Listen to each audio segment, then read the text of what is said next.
우리 2월 둘째 주일에 우리에게 주신 하나님의 말씀은 생명의 삶 2월 15일자 말씀입니다. 마태복음 16장 13절에서 28절까지의 말씀입니다.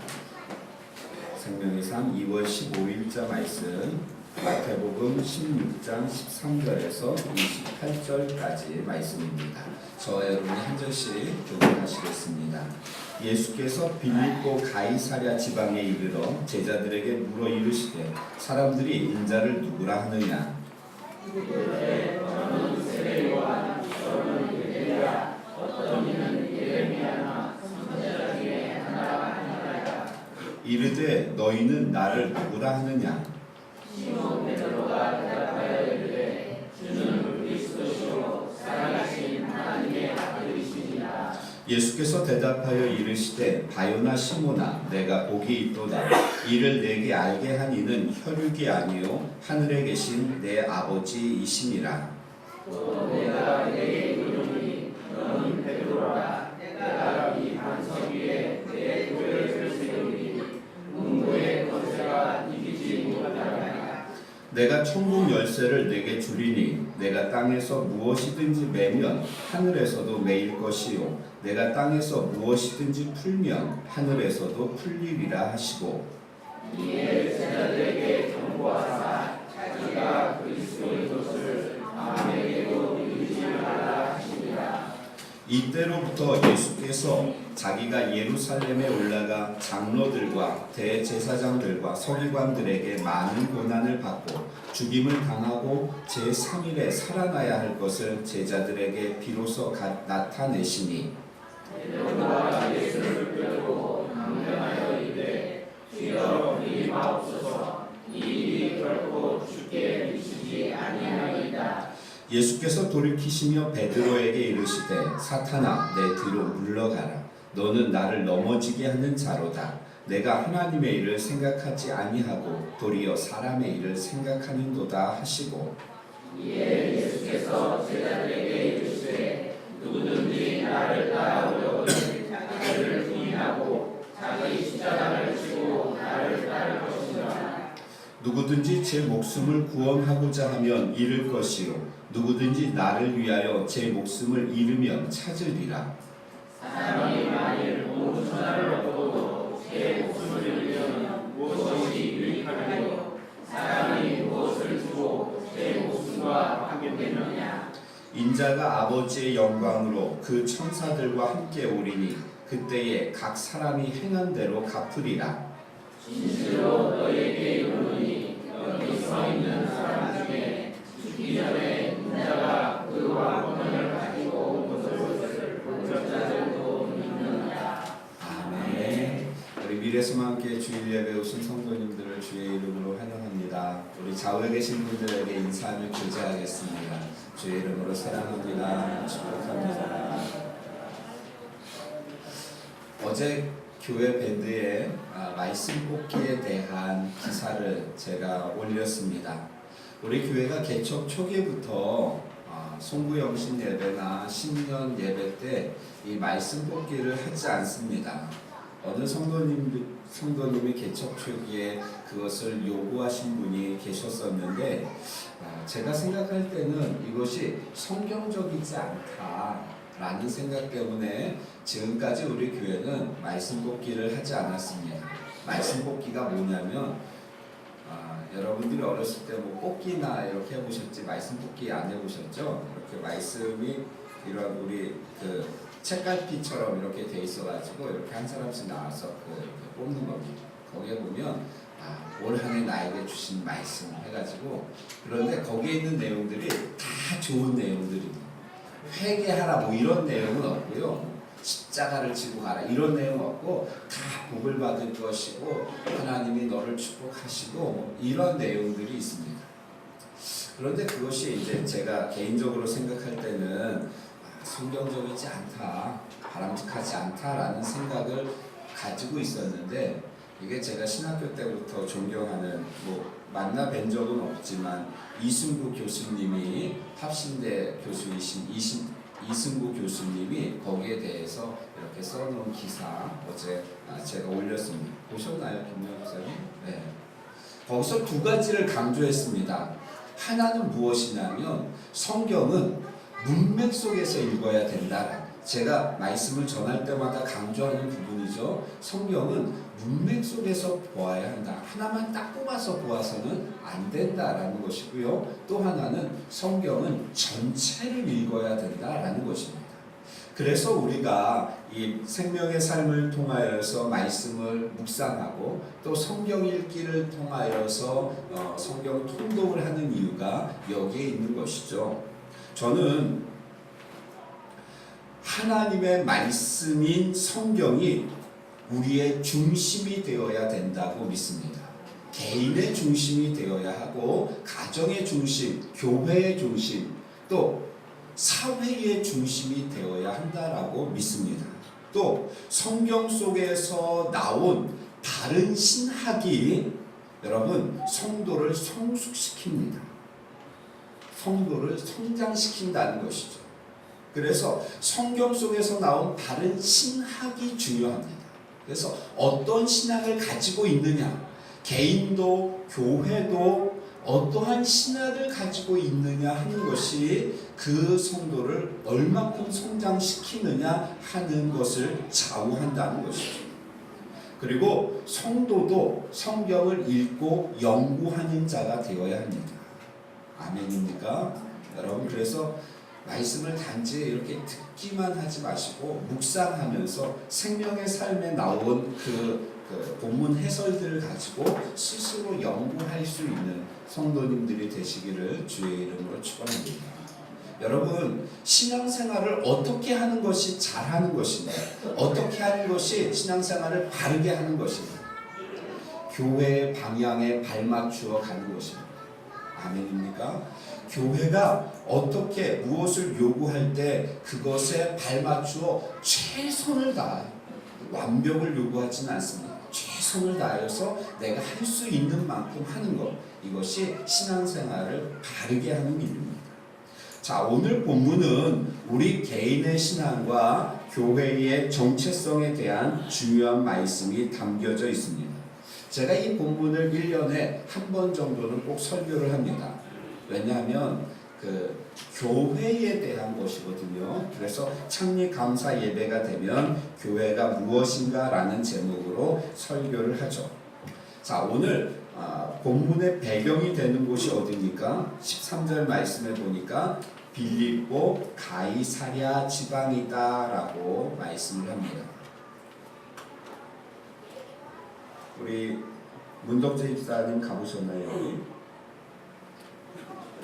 여기는 안 가보셨나요? 갈릴리 북부에 있죠. 헬몬산. 제가 이 말씀을 보면서 그때 성지순례 갔던 그때가 이렇게 기억이 나는데, 헬몬산 밑으로 해서 이 빌립보 가이사랴가 있습니다. 이 빌립보 가이사랴에 가면 무엇이 있냐면 여러분, 판신전이 있습니다. 판신전. 그 당시에도 엄청난 신전이 있는데, 이쪽으로 한번 넘겨주실래요? 제가 영상을 준비했는데 오늘 시간이 없어서 안 보려고 했는데, 자, 여기에 보시면 판신전이 보입니다. 그 신전이 얼마나 큰 신전이 있는지, 제우스 신을 판신을 섬기는 그 신전, 그리고 그 옆에는 제우스 신을 섬기는 그러한 신전이 있습니다. 가이사랴 빌립보, 이 드론으로 찍은 것인데요.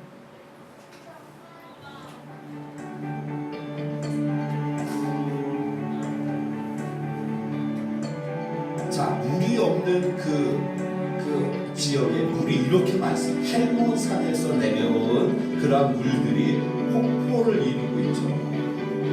자, 영상을 보니까 그때 성지순례 갔던 그때가 이제 생각이 나는데요.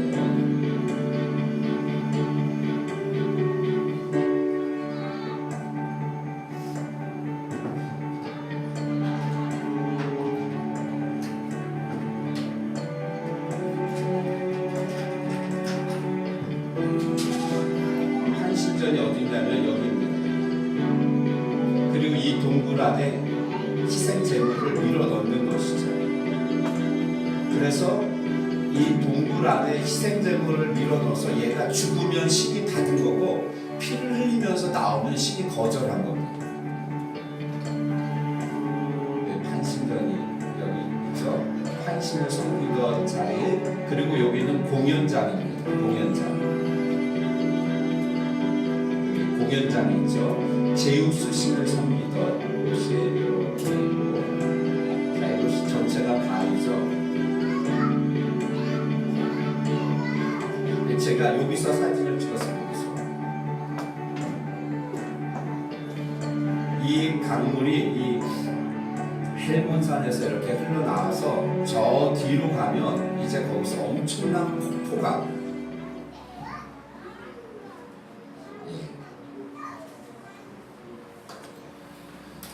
여러분 성지순례를 가시면 이것을 보실 수가 있습니다. 기도하십시오. 우리 교회가 몇 년 동안 준비해서 함께 성지순례를 가서 이러한 그 성경의 역사적인 현장들을 이렇게 함께 볼 수 있는 그러한 때가 올 수 있기를 바랍니다. 자, 이곳에서 이렇게 신전이 있는, 엄청난 신전이 있는 우상을 숭배하는 곳에서 예수님이 제자들에게 물으시는 겁니다. 사람들이 나를 누구라고 하느냐, 누구로 여기느냐 라고 할 때 우리 14절 말씀 읽을까요? 14절입니다. 시작. 이르되 더러는 세례 요한, 더러는 엘리야, 어떤 이는 예레미야나 선지자 중에 하나이다. 아멘. 사람들은 예수님을 단지 선지자로 알고 있었습니다. 자, 선지자로 여겼는데 15절에 중요한 질문을 예수님이 하십니다. 15절 말씀 같이 읽겠습니다. 시작. 이르시되 너희는 나를 누구라 하느냐. 아멘. 세상 사람들의 말이 중요한 것이 아니라는 겁니다. 세상 사람들이 예수님을 어떻게 여기고 있느냐 하는 것이 중요한 것이 아니라 지금 너희가 나를 어떻게 여기고 있느냐 하는 것입니다. 자, 지금은 어느 때이냐면 예수님이 십자가를 지시기 2달 전입니다. 그러니까 제자들과 얼마를 함께 하신 겁니까? 2년 10개월을 함께 하신 것이죠. 거진 3년 동안을 예수님이 함께 제자들과 생활을 하셨으니까 2년 10개월을 생활을 같이 하면서 너희는 나를 어떻게 보고 있느냐 하는 것입니다. 지난 3년 동안 예수님과 함께 지내면서 예수님의 말씀을 듣고요, 그리고 행하시는 기적들을 보면서 예수님이 어떠한 분이시라고 너희는 깨달았느냐 하는 질문을 예수님이 15절에 하고 계신 것입니다. 이 주일 아침에 하나님이 저와 여러분에게 이 질문을 하십니다. 너희는 예수님을 누구로 여기느냐 하는 질문이죠. 여러분, 우리 가운데는 모태신앙인 분들도 계십니다. 학생 때부터 신앙생활을 하신 분들도 계십니다. 또 결혼하시고 나서 신앙생활을 하신 분들도 있고, 뒤늦게 예수님을 믿게 되고 교회에 나오신 분들도 있습니다. 그러면서 그 짧은 시간, 긴 시간 동안 하나님이 주신 은혜들을 맛보고 놀라운 기적들을 체험하신 분들도 있습니다. 여러분, 내가 교회를 다니는 동안 내가 믿는 하나님, 내가 만난 예수님은 어떠한 분인가? 내가 성경을 보고 교회를 나오고 말씀을 들으면서 나는 그 예수님을 어떠한 분으로 여기고 있느냐 하는 것, 이 주일 아침에 우리가 스스로에게 답해야 하는 부분입니다. 김정은 목사님은 어떠한 하나님, 어떠한 예수님, 예수님을 어떻게 보시나요? 어떤 분으로 여기십니까? 네, 주는 그리스도시여 살아계신 하나님. 정답입니다. 정답이죠. 제가 그럴 줄 알았습니다. 그렇습니다. 주는 그리스도시요 살아계신 하나님의 아들이십니다. 내가 만난 예수님은 어떠한 분인가? 내가 알고 있는 하나님은 어떠한 분인가? 내가 고백하는, 내가 신앙하고 있는 그분은, 그 예수님은 어떠한 분인가 하는 것, 우리가 스스로에게 질문하고 답해야 합니다. 자, 수제자 베드로가 대답을 하죠. 주는 그리스도시요 하나님의 아들이십니다. 주님은 구원자이십니다. 그리고 주님은 하나님이십니다. 라는 고백입니다. 여러분, 왜 하나님의 아들이 하나님이 될까요? 우리 박홍근 집사님이 아들을 낳았습니다. 걔가 뭐죠? 사람이죠. 걔가 강아지를 낳습니다. 그럼 강아지죠. 하나님의 아들이라는 뜻은 하나님이라는 뜻입니다. 신이라는 의미죠. 그래서 예수님은 신이십니다. 하나님이십니다. 이러한 고백입니다. 그러면서 이에 대한 예수님의 답변이 17절이죠. 17절 같이 읽겠습니다. 시작. 대답하여 이르시되 바요나 시모나 내가 복이 있도다. 이를 내게 알게 하니는 아멘. 여러분, 하나님께서 알려주시지 않고는 이것을 깨달을 수 없다는 말씀입니다. 가족초청 총동원 주일 3월 27일에 있죠. 여러분, 한 달 남았습니다. 우리가 준비하면서 기도해야 할 이유가 바로 여기에 있는 것입니다. 하나님께서 깨닫게 하시지 않고 하나님께서 인도하시지 않으면 하나님께로 나올 자가 없고 예수님을 그리스도로 하나님으로 알 수 있는 자가 없다라고 말씀하고 있는 것입니다.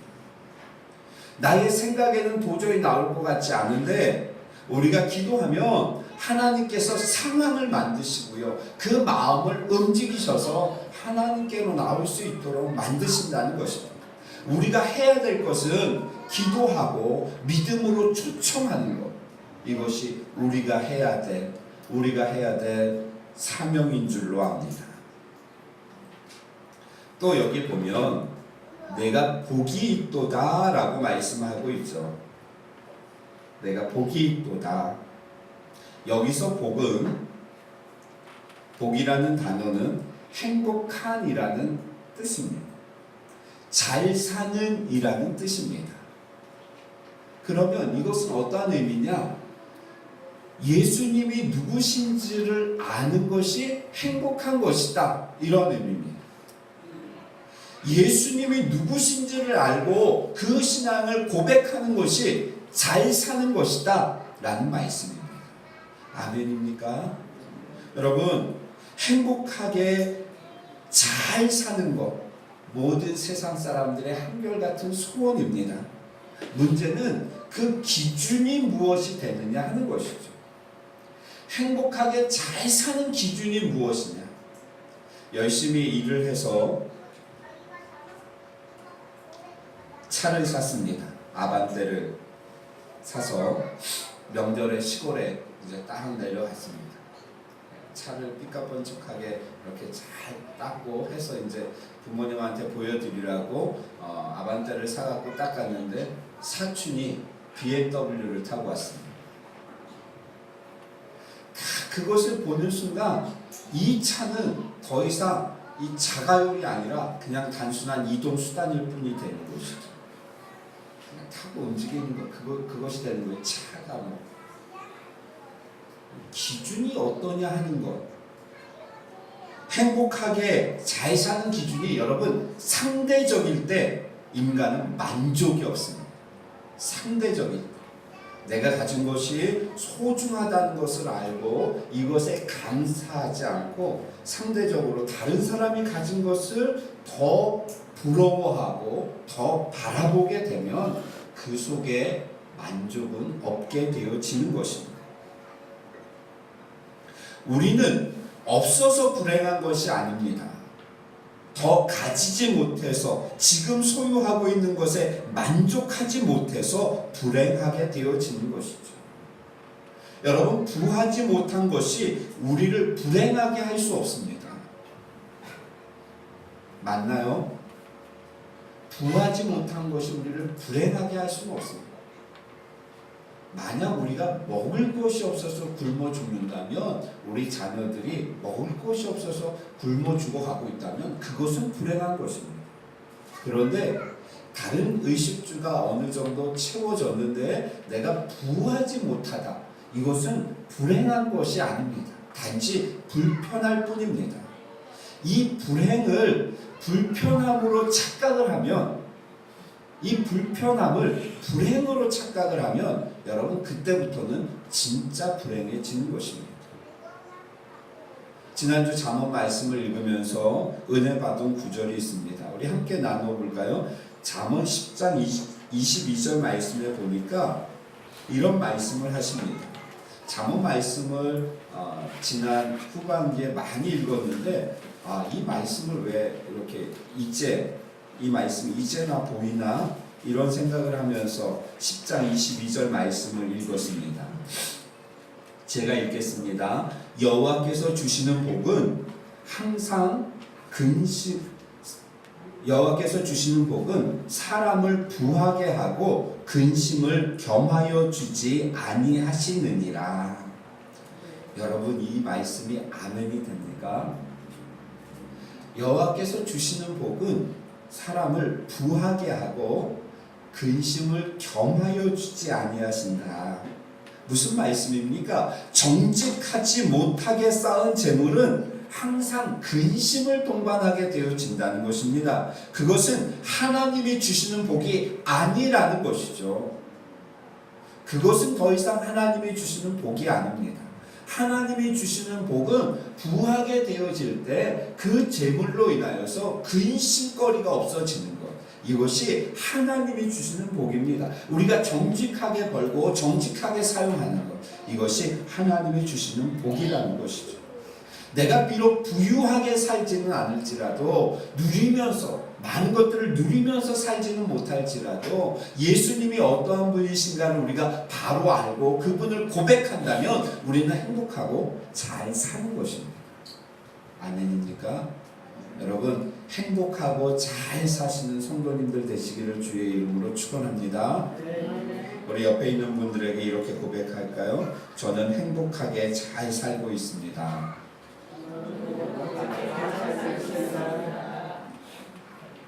이게 전혀 그런 표정이 아니고, 다시 한번 정말 행복하고 내가 진짜 잘 산다, 이러한 표현으로 우리 좌우에 계신 분들에게 한 번 더 고백하겠습니다. 저는 행복하게 잘 살고 있습니다. 예수 그리스도를 아는 것이 행복이고 예수 그리스도를 믿는 것이 잘 사는 것입니다. 그렇다면 우리는 행복하게 잘 살고 있는 것입니다. 나머지 왜 내가 지금 행복하지 못한가, 내가 왜 잘 살지 못하고 있다라고 생각하는가, 상대적인 빈곤, 이것에 우리가 빠져 있기 때문에 그렇습니다. 18절 말씀, 그러시면서 예수님이 이 18절 말씀을 하십니다. 자, 우리가 항상 18절 말씀을 매년 1년에 한 번 정도씩 말씀을 듣죠. 18절 같이 읽겠습니다. 시작. 또 내가 내게 이르노니 내가 이 반석 위에 내 교회를 세우리니 음부의 권세가 이기지 못하리라. 아멘.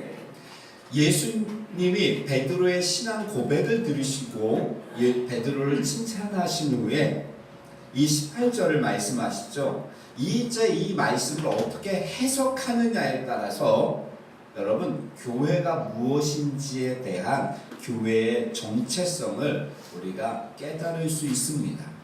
자, 이 18절 말씀을 우리가 잘 해석을 해야 합니다.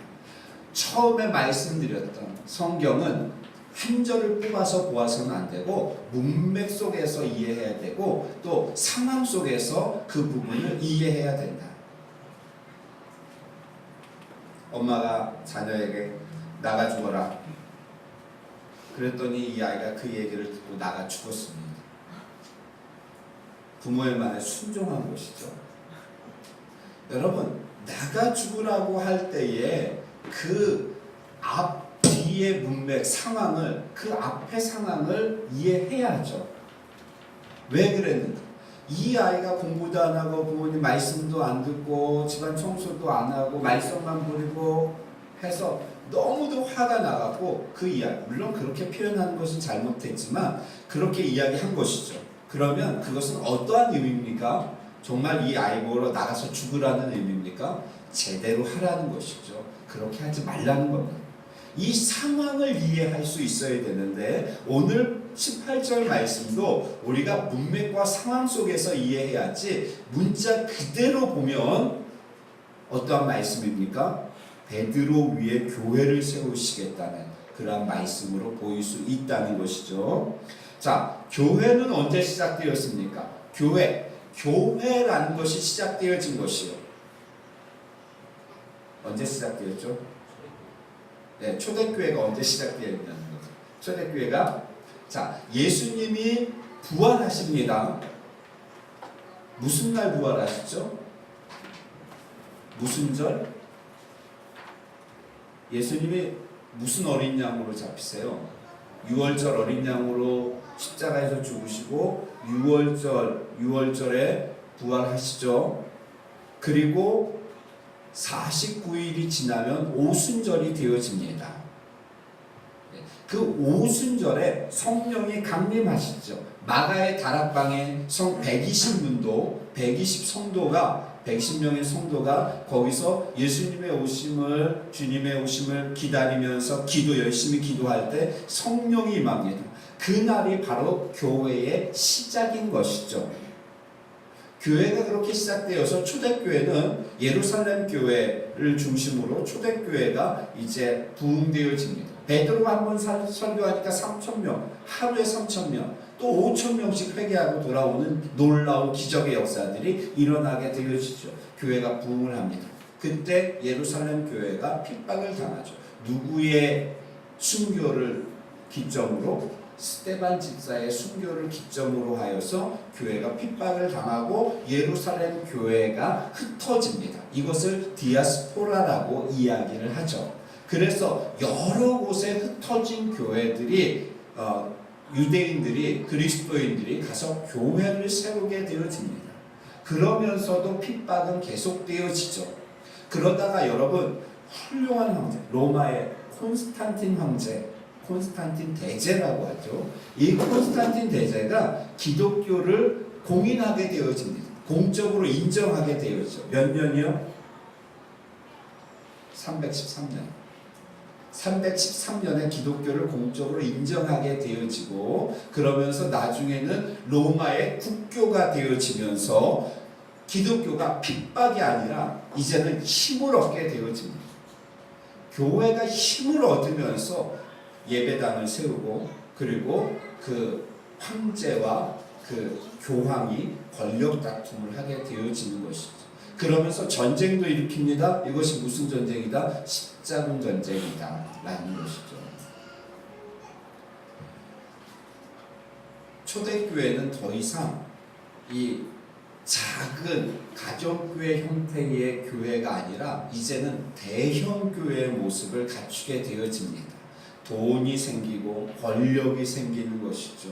그러면서 교황이 막강한 권력을 갖게 되어집니다. 가장 그 교회가 부패했을 때 그 로마 카톨릭은 무엇을 하냐면 전쟁을 하니까 군사 자금이 필요하겠죠. 또 성 베드로 대성전을 건축하면서 그 건축 비용이 필요합니다.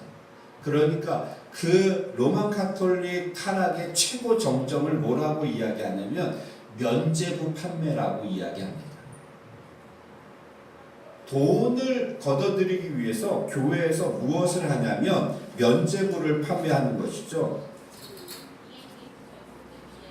이거 돈 주고 사면 죄가 용서받을 수 있습니다.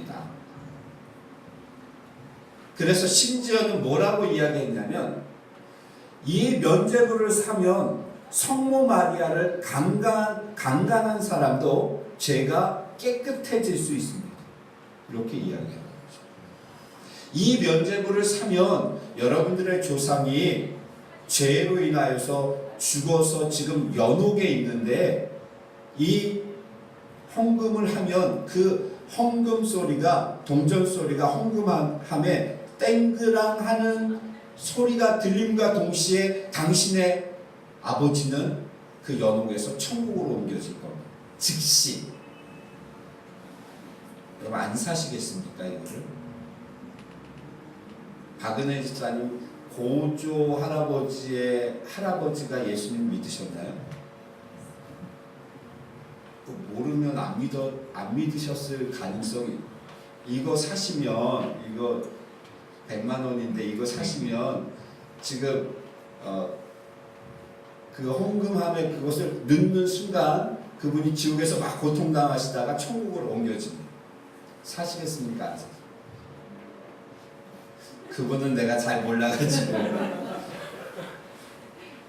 여러분 이게 죄악이 이렇게 이러한 때에 1517년이죠. 마틴 루터, 그 당시 로마 카톨릭 사제였던 마틴 루터가 종교 개혁을 일으키는 겁니다. 그런데 그 종교 개혁은 마틴 루터에서부터 시작되어진 것이 아니라 그 이전에도 있었습니다. 그러면 개혁이라는 것이 무엇이냐? 여러분 개혁은 리폼입니다. 폼을 바꾼다는 것이죠.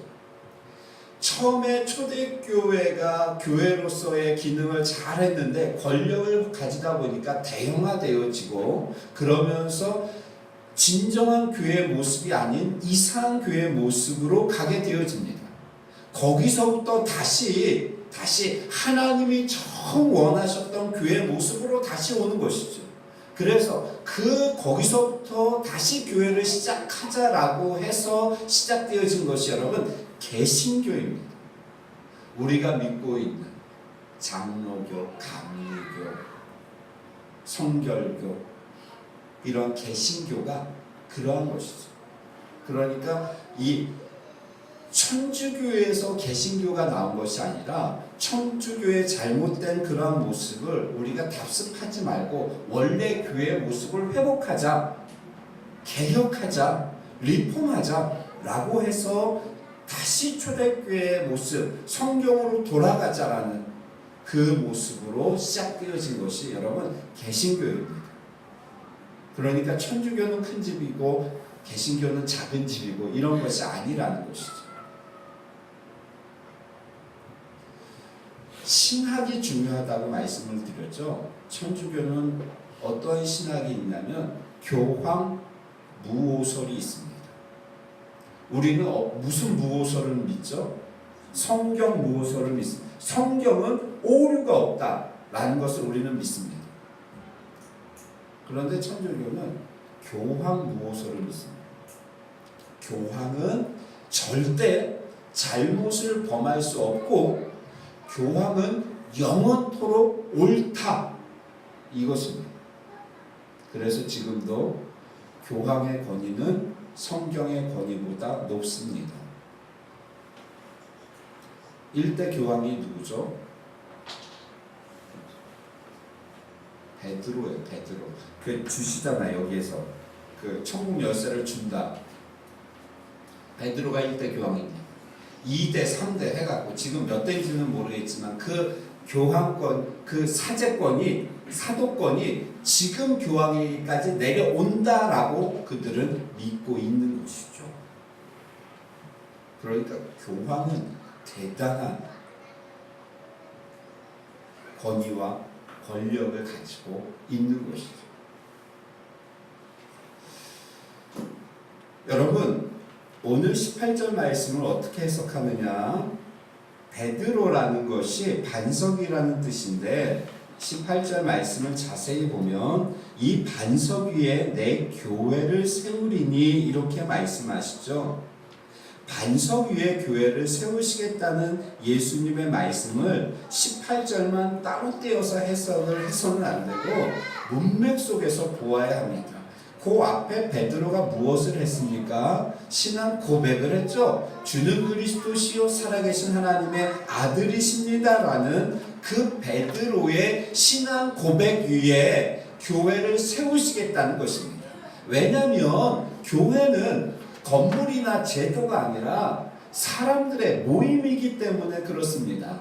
어떤 사람들의 모임입니까? 예수 그리스도를 주는 그리스도시요 살아계신 하나님의 아들이십니다라고 믿고 신앙하는 사람들의 모임이 바로 교회이기 때문에 그렇습니다.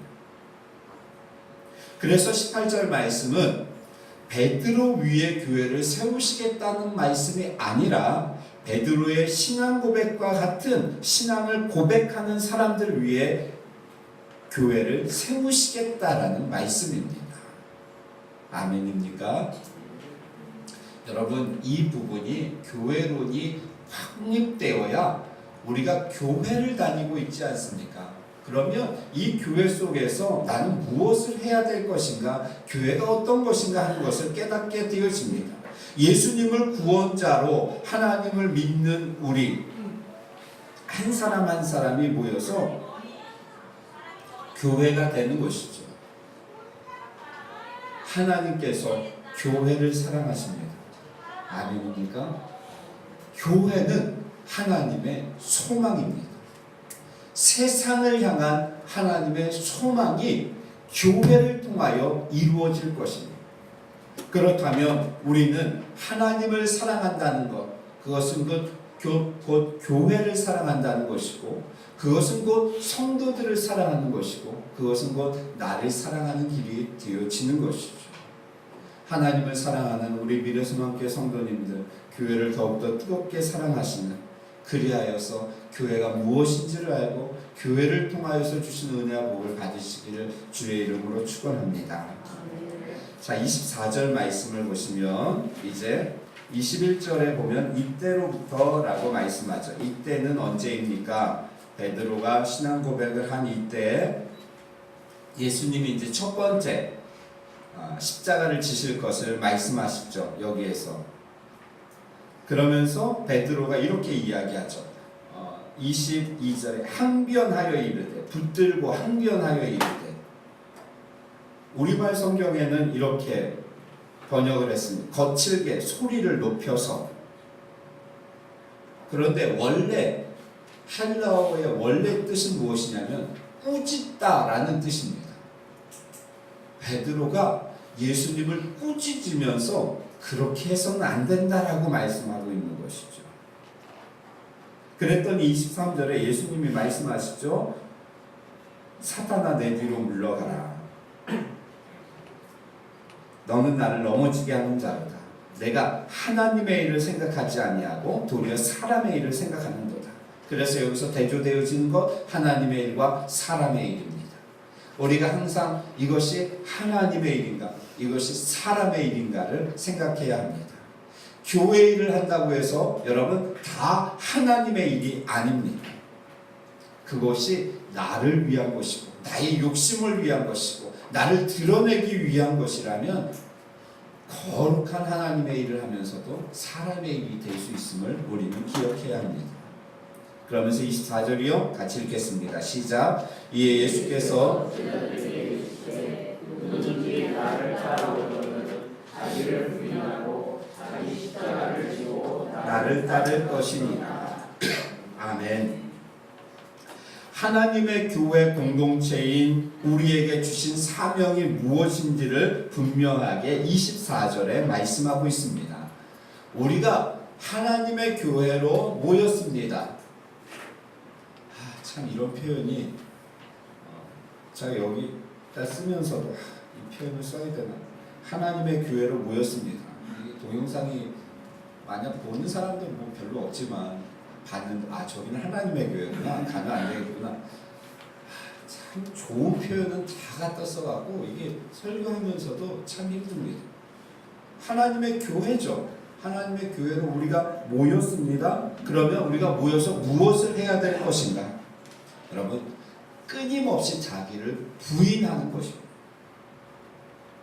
이 교회 속에서 내가 무엇을 해야 되는가? 내가 어떻게 이 교회에서 신앙생활을 해 나가야 하는가? 무엇이 내가 잘 행복하게 잘 살고 하나님을 잘 섬기는 길인가? 교회 속에서 우리는 끊임없이 나를 부인하는 것, 이것이 우리가 신앙생활을 해나가는 모습이어야 한다는 것이죠. 세상의 가치관을 버리고요, 세상의 욕심도 버리고요, 나의 성질도 죽이고 끊임없이 인내하고, 내 마음에 들지 않아도 미워하거나 욕하지 않고, 말로 상처 주지 않고, 나를 희생해서 다른 사람을 세우고 교회를 세우는 것, 이것이 우리가 해야 될 사명이며 우리가 나아가야 될 길인 줄로 압니다. 끊임없이 나를 부인하는 것이에요. 세상 사람들은요, 교회에 있는 사람들을 다 천사로 봅니다. 그래서 지난 참사랑 축제 때 오셨던 그 탁구장의 실장님이 몇 번 저에게 그런 말씀 하셨습니다. 목사님 참 좋으시겠어요. 왜요? 교회 분들은 다 착하니까 교회를 하시기가 얼마나 편하시겠어요. 저는 이 탁구장 하나 운영하면서도 얼마나 사람들 상대하느라고 힘든지 몰라요. 그래서 제가 속으로, 겉으로는 그럼 바꿀까요? 세상 사람들이 교회 안에 있는 사람들을 보면 다 천사, 아무 문제도 서로 사랑만 하고 막 기뻐하고 이런 줄. 물론 그렇죠. 물론 그렇습니다. 우리는 때로 사람에게 실망할 수 있습니다. 교회 다니는 사람이 왜 어떻게 그럴 수가 있어요? 여러분 그런 말 가끔 들으시나요? 그럼 이렇게 대답하십시오. 제가 교회를 다녀서 그래도 이 정도입니다. 그나마 제가 교회를 다녀서 이 정도지 교회 안 나갔으면 더 했을 겁니다. 기도하는 사람이 어떻게 그럴 수 제가 그나마 기도를 해서 이 정도지 기도도 안 했으면 내가 더 했을 겁니다. 여러분 그렇습니다. 교회는 완벽한 사람들이 다니는 곳이 아닙니다. 교회는 나의 부족함을 알고 끊임없이 나를 부인하는 사람들이 다니는 곳입니다. 또한 나에게 주어진 십자가를 지고 예수님을 묵묵히 따라가는 이것이 그리스도인들이 해야 될 일입니다. 찬양 집회를 합니다. 찬양단은 기쁨으로 준비하고 우리 김정은 목사님 기쁨으로 기도의 준비를 하시고 기쁨으로 순종하고 오늘 찬양 집회에 은혜가 있을 줄로 믿습니다. 묵묵히 나에게 주어진 십자가를 지고 순종하면서 끊임없이 나를 부인해 나가는 것, 이것이 교회 안에서 우리가 해야 될 사명인 줄로 압니다. 예수님이 어떠한 분인가를 알고 바른 신앙의 고백을 하며 사는 자들이 행복하게 잘 사는 것입니다. 하나님이 교회를 사랑하시는데 우리 성도들을 하나님께서 교회를 통하여 복 주시는 줄로 믿습니다. 아멘입니까? 우리는 교회를 통하여서 내가 교회를 사랑해야 되고 하나님을 섬겨야 하는 이유가 바로 여기에 있는 것이죠. 여러분 분명한 것은 하나님께서 세상 속에서 우리에게 복을 주시는 것이 아닙니다. 교회를 통하여서 바른 믿음과 바른 신앙과 바른 신앙을 통하여 바른 섬김과 바른 희생을 통하여서 우리에게 은혜와 복을 주실 줄로 믿습니다. 이러한 믿음을 가지고 이번 한 주도 주님 안에서 승리하는 우리 미래소망교회 성도님들 되시기를 주의 이름으로 축원합니다. 사랑의 하나님 은혜를 감사합니다. 오늘도 말씀